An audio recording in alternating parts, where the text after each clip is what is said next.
Hello, everyone. Greetings. Welcome to the Rockin pop-up. We are back. And this time around, we are going to be exploring a great rivalry, one of the great rivalries of all time. Much like Tupac and Biggie, Coke and Pepsi. What's another one? Ollie and Frazier. But this rivalry is going to be East Coast versus West Coast. And, we love our West Coast mountains here, but we're going to be thinking about some East Coast mountains today, too. And I'm going to bring in the geology gents, Gavin and Graham, because I have a very important question for them before we get started. Hi, gents. Hey, Marie. How you doing? Doing so great. My burning question that I have is, how do you pronounce the word that is in the title of today's program? Is it Appalachia or Appalachia or something else? What do you think? Graham, you go first. This is a tough one. This is a tough one.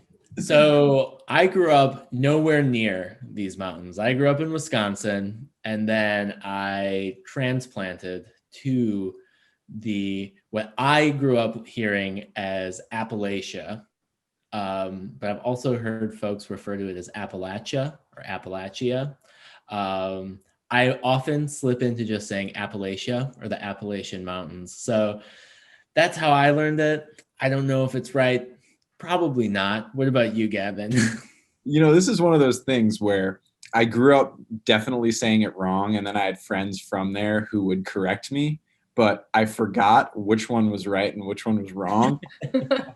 So I want to say Appalachian Mountains, but it always feels weird, and I go back and forth, honestly. Yeah, I am West Coast, born and raised, and I default to the Appalachians is what I thought. And I'm actually excited to visit the Appalachians soon. For the very first time. And it appears to me from my research that I should be trying to call it the Appalachians. But what we've learned here today is that there are many ways. And so maybe throughout today's program, even we'll slip in and out of different ones. Not to put you all on the spot, but well, we'll try and keep it exciting. Pronounce it a little dynamic every time. All right. Well, take it away. What are we doing today? All right. Well, I'm going to share my screen here, and we are going to build Appalachia today. And Graham, we just have to plug the fact that it's been a while. We're happy to be here, and judging from our backgrounds, you can tell that we're in the fall mood. And so, what better place to be in the fall than the East Coast, than Appalachia, right, Graham? Oh, these beautiful rolling mountains. Yes, they're mountains, and we'll prove it to you today. And yeah, they're just full of those deciduous trees that are turning colors. Every so often I'll see a tree. I'll ride my bike by a tree that's turned yellow and drop some leaves, and I'll snap my head to get that little glimpse of fall here and see those changing colors. And it's a very wonderful time of the year. That's right. Well, Graham, as we had mentioned, we've been talking about California geology for months now, and nothing against California geology. It's one of the most geologically cool places in the whole world. But let's go east. Let's talk about how we built the East Coast of the U.S. What do you say? That sounds great, Gavin. All right. So, Graham, start us off with talking about the craton. What's a craton, and why is it important in this context? Fantastic question, Gavin. What is a craton? No, it's not a misspelling of crayon or crayon, as some people might pronounce it. Cratons are these continental cores. And so not like a core like in the inside of the earth, but they're these sort of really thick, really ancient pieces of continental crust. They're a billion to billions of years old, and they're really stable over the course of most of Earth's history. And so these things serve like little snowballs that you then start rolling down a hill. So these cratons are these really durable pieces of continental crust. And then as plate tectonics carry on and they move the continents around and they crash them into each other, you start building out from these cratons. And so these cratons often have these sort of edges to them. And so we know from talking about this before that pretty much all the Rocky Mountains, all the way out through California, that's all stuff that's been accreted onto the North American craton. And the same sorts of things happened on the East Coast when we built Appalachia. Right, Gavin? That's exactly right, Graham. And I really like that way of describing it because I want the audience to think about North America as the west side of the craton, where we built out the Rockies and California over the past, 150 million years, and the east side of the craton, which we've built out in the orogenies we're going to talk about today, or the tectonic events that we're going to talk about today. And Graham, older or younger than what happened on the West Coast? Ooh, Gavin, older by a lot. A good amount older. Yeah, so we're going to come back to this and talk about this a little bit more. The Appalachians or the Appalachians are pretty, gently rolling, kind of shallow. They don't look quite like the Rocky Mountains that we're used to today. Have they always looked like that, Gavin? Spoiler alert, Graham, they have not always looked like that. They were once massive, mighty mountains that looked like the current day Alps. So a lot has gone on, and that's a good point. They look like hills now, so they must be a lot older. That's right. And so, Gavin, start us off. What are the humble beginnings of this great orogenic belt? Yeah, Graham, I'll start us off definitely. So we're talking 450 million years ago. We have a mountain building event, and we're going to refer to these mountain building events as orogenies. That's the geologic jargon for you. But what I'll start off by saying is that the world was a very different place then. And by that, I mean the continents were all over the place. They're nothing like what they look like today. And so we have this core, this craton, that is the ancient continent of Laurentia. That's what we're going to start out with. And we have the predecessor of the Atlantic Ocean. That's the ocean to the east side of Laurentia, down here, and that's called the Iapetus Ocean. And 450 million years ago, you made a subduction zone in the middle of the Iapetus Ocean. It starts to close. The ocean starts to close. And when you do that, you make a bunch of island arcs. Think about like the Japanese islands, similar to that. And so 450 million years ago, these island arcs are now coming up, starting to get cozy up against Laurentia, and they're going to smack right into the southeast side of Laurentia. And this is the first time where we're going to start building out those continental masses off of Laurentia. This is our first orogeny that starts to build the Appalachians, and this is the Taconic orogeny. But Graham, is this the biggest Appalachian orogeny? Can we see any mountains yet? Oh, Gavin, we're just getting started.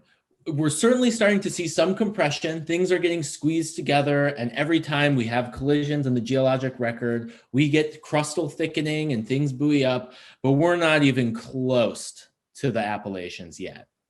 What happens next? Oh my goodness, I'm so excited for this one. The next step is the Akkadian orogeny, and that's clocking in almost 100 million years later. So at around 375 to 325 million years ago, we have all the rest of these things start coming in. So we talked about how the Taconic island arc was, crashing up against the side of Laurentia. Well, now Baltica, which is modern day Europe, and Avalonia come cruising in to join the party.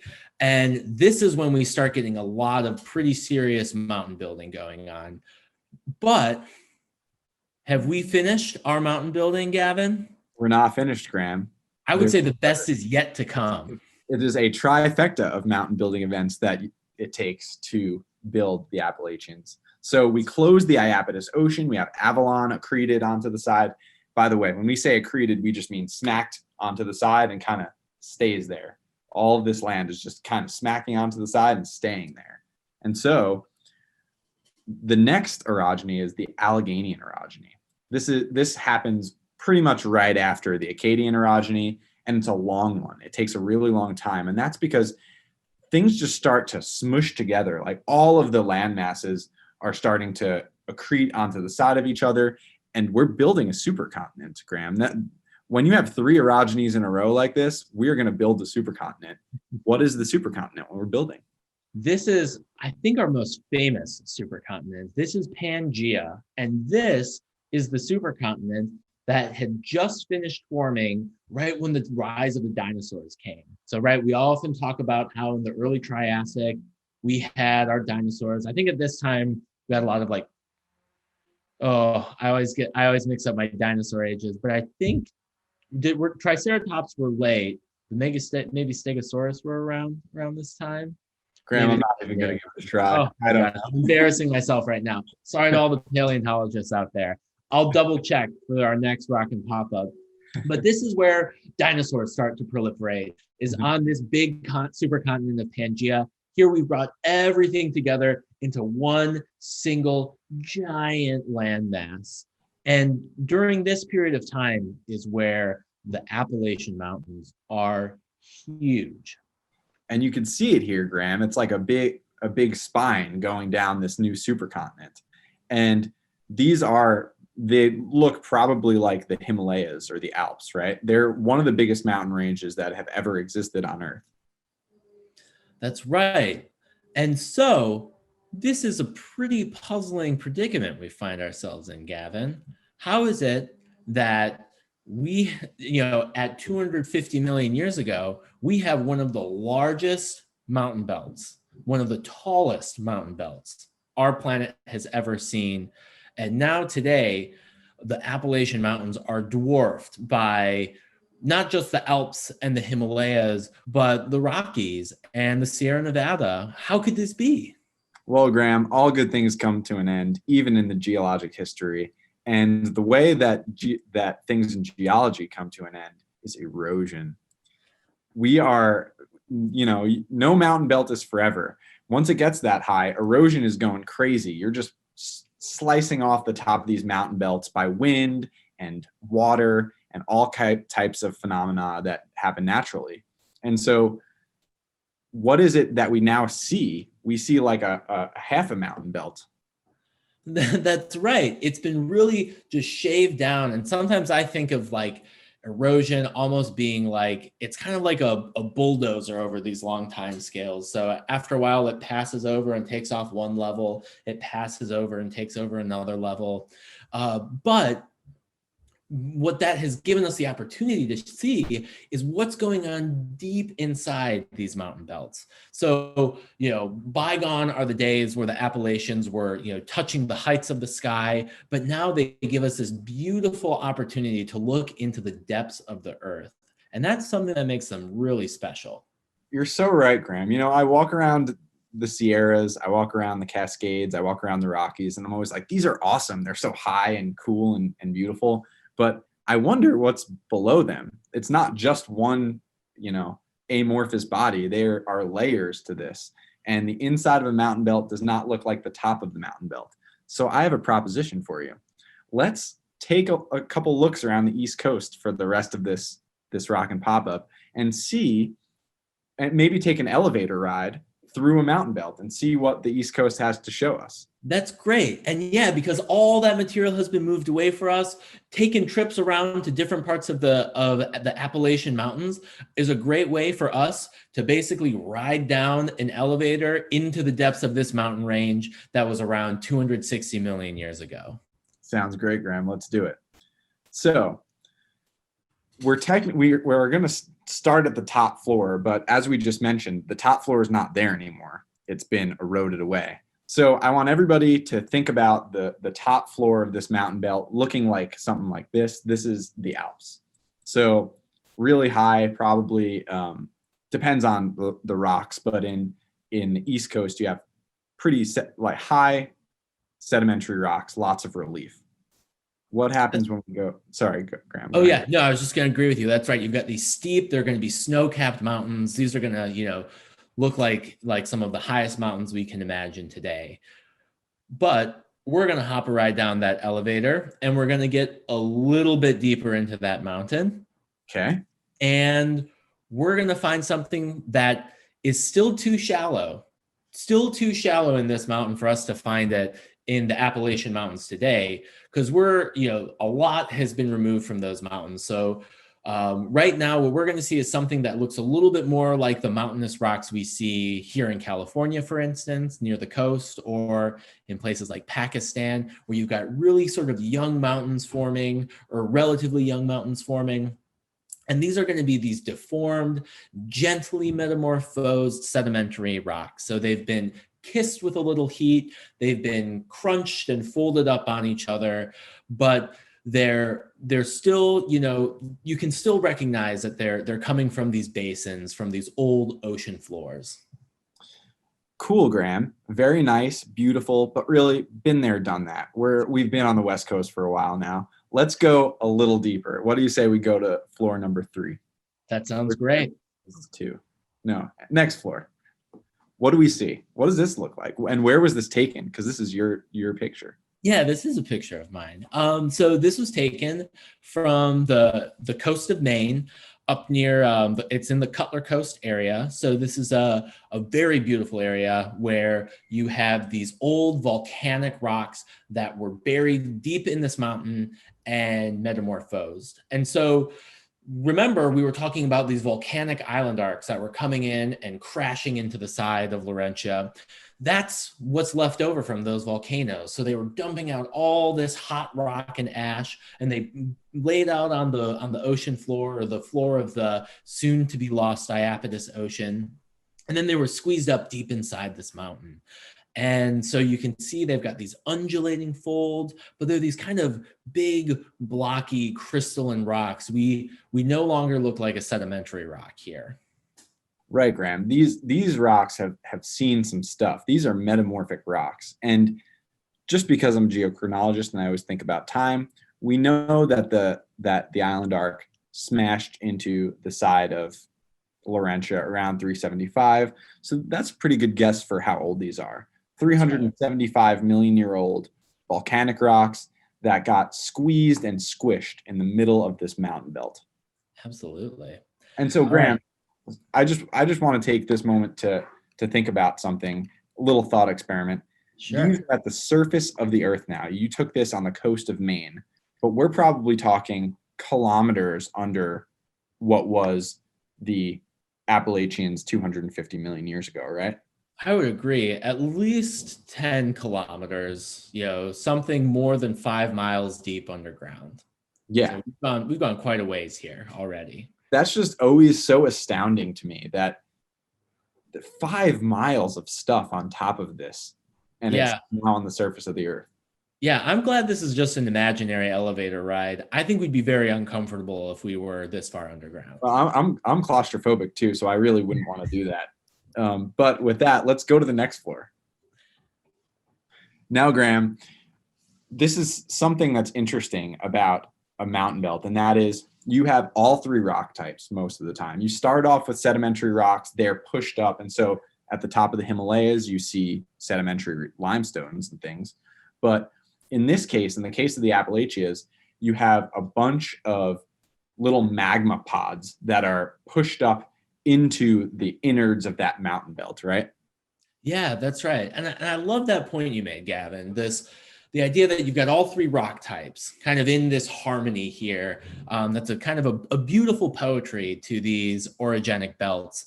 And yeah, because you've got all this mass stacked up, you've got these subduction activities going on, you've got all sorts of stuff going on that's bringing lots of heat up and putting fluids down into the shallow mantle, and that's driving melting and magma. And so one thing that is a very common sight around the Appalachian Mountains and the East Coast are these big granites.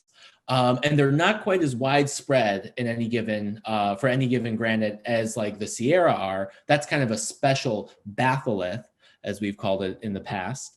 where it's a really, really big body of rock. These tend to be a little bit smaller, and they're these kind of local ponds of magma, but they still have cooled and formed this granite that, because it was so deep underground, it also underwent a little bit of metamorphism because it just had all that heat and got to sit for a while at pressure. And those are just some really cool, interesting looking rocks, but it's not what we came here to see, right? When I think East Coast, I'm thinking like these just absolutely crazy metamorphic rocks. And so I just have a feeling that we go down deeper and we're going to hit some cool ones. Let's head to the next floor, Gavin. Head to the next floor. And geographically, we're going to head to Rhode Island now. This is the coast of Rhode Island in a place called Beavertail State Park. That is me for scale. And these rocks, now we're talking. These are just so folded and undulating. We no longer have any semblance of, a crystalline, sort of a crystalline granite like the last stop. These are nice. These are highly metamorphosed rocks. They, I don't actually remember what the parent rock was in this case, but they're just totally folded up. These were really deep in the basement of that mountain belt, right, Graham? Yeah, that's right. And that's kind of the wild thing. Often we can go look at rocks here and be like, oh, this used to be a sandstone, or this was a serpentinite. But here, these things just get baked so hot and they get so deformed by all that pressure and all the different, forces going on down there, that they just become unrecognizable. And so I think that's a good cue to the bottom floor, which is our last stop, where things get almost too hot to handle. Gavin, what happens down at the bottom of our elevator ride? We are threatening to enter the zone of igneous rocks down here, Graham. It is really hot down here. We are forming these things called migmatites. Now, this is a geology jargon word that basically means you got your rocks under so much heat and so much pressure that they got to the consistency of like a caramel or a nougat. They're just being pulled apart like silly putty. And you could see all of these like undulating features. I remember the first time I saw migmatite, and it was just mind-boggling. These are rocks, but they've like seen so much heat and pressure that they're just like all deformed and weird looking. Right, Graham?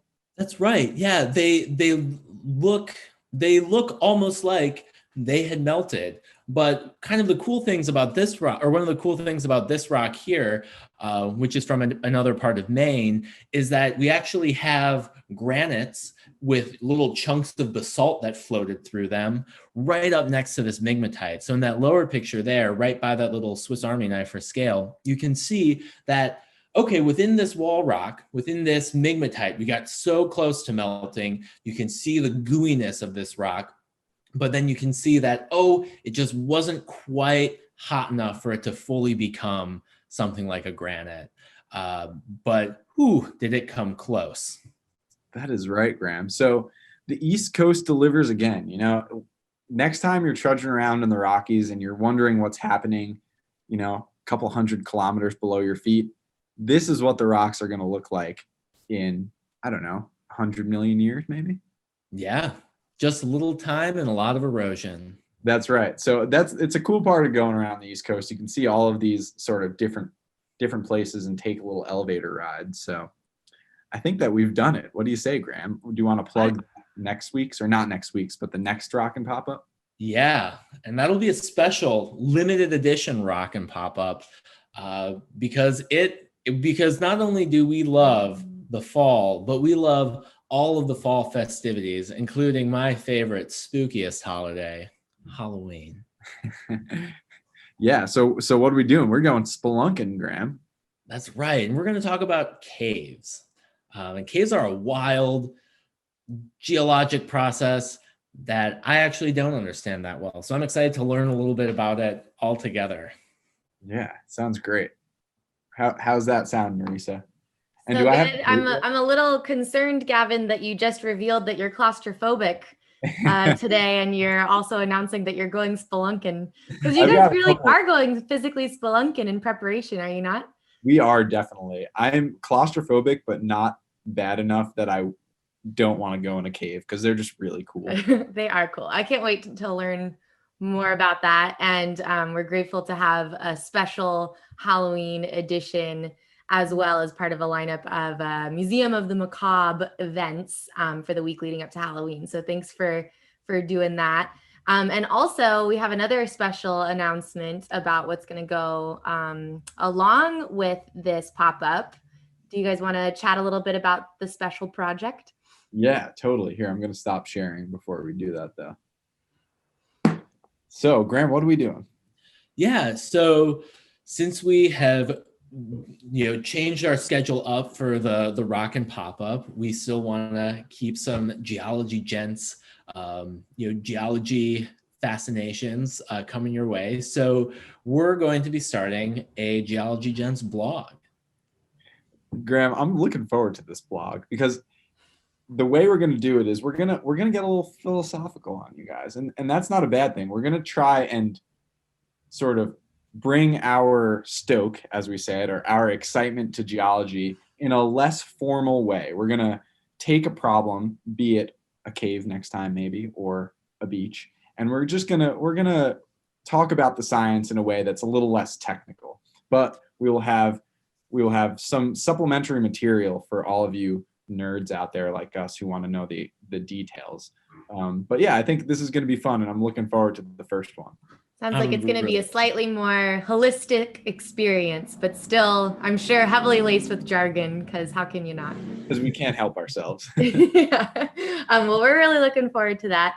And thank you so much for talking about the Appalachians today. This was sort of a selfish request on my part because I'm looking forward to going out there, and I feel like I'm a lot more well-versed in what to expect. And I was surprised to hear that the Appalachians are so old, like so much older than even the Himalayas. And when I heard that at first, it shocked me because I thought that the bigger the mountain range, the older. Mm-hmm. But now I realize that the older the mountain range, more likely it is to be smaller. So that was my huge takeaway from this. That's right. I first got interested in the Appalachians from being on a plane several years ago and looking at the map that you can look, you can see like where you are, like what you're over, and then you can also explore other places. And I like paused when I was scrolling through North America, and I was like, what is that? Because it just looks like these totally squished together ridges. Like it's wrinkled. And that must be because of all of that major just collisions. That's right. That's right. Yeah. When you bring these continents together, it's like squeezing an accordion together. Yeah, that's exactly what it looks like, an accordion squeezed together. I want to give our audience some homework. Anybody watching this video, I would love if you just Googled the geologic map of Pennsylvania. It is beautiful and amazing, and it's just such a good example of exactly what you're talking about. It's just like, it's otherworldly. It's really cool. So you should give that a look, definitely, if you're interested in those sort of features. We love our local geology and our local mountains. We got some of the best mountains here, but it's great to be able to explore the different origin stories out there as well. So I'm glad to take a little detour this time. I also do have a picture to share with you two. We did get a submission, someone who's curious about a rock. And, often when we do these pop-ups, we're talking about these big geologic concepts, mountain ranges, things like that. But a lot of the ways that people interact with rocks in their own personal lives is through things that have been a little bit more personalized for our lives today. So like maybe a granite countertop, right? Or what's another example that you guys can come up with of like how we use rocks in our everyday life? Anything come to mind? Gravel pits can be very exciting. Yeah, definitely. For sure. Gravel pits, yeah. Any masonry. I'll have to stop and go check out someone's stone fence if there's something, particularly lovely there. Absolutely. A river stone pillar or something. Oh, yeah. So what we got was actually a decorative boulder of sorts that was in someone's yard. So this submitter goes on neighborhood walks and is just astounded by this one rock that she saw. So it's not in context right? Which is one of the hard things. And also I feel like they'll bring in rocks that they found to the museum to be identified that's like part of a gravel pit, right? So it's a mixture of things and it was brought in from someplace else. So one thing that we know from doing these pop-ups is that the context, like where you found it, is so important. But so we're going to do our best with this one. So let me share the image and see if it comes through. What do you guys think?